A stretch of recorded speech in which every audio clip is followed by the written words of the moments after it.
mga araw na dumaan ay marami po tayong minahal, marami tayong tinulungan, at sa mata ng pananampalataya alam po natin na mga yon ay paglilingkod natin at pagmamahal natin sa Diyos. Maalala niyo po ba nung tayo maliit pa na ang turo po sa atin ay kaya tayo nilikha ng Diyos to know Him, to love Him, and to serve Him.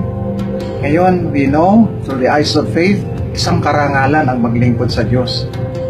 Yan po sinasabi ng ating Ebanghelyo ayon kay San Lucas na kapag gumawa ka ng mabuti, na paglingkuran mo at minahal ang iyong kapwa, masasabi mo sa Panginoon, "Thank you, Lord. Nagampanan po yung tungkulin ko. Salamat." Acknowledging with all humility na sa pamamagitan lamang ng grasya ng Diyos, tayo nakakapaglingkod sa Kanya. Kailangan po natin ng faith na makita yan. Kaya nga kasama din sa Ebanghelyo yung, "Lord, increase my faith." Sana yan din po ang ating panalangin.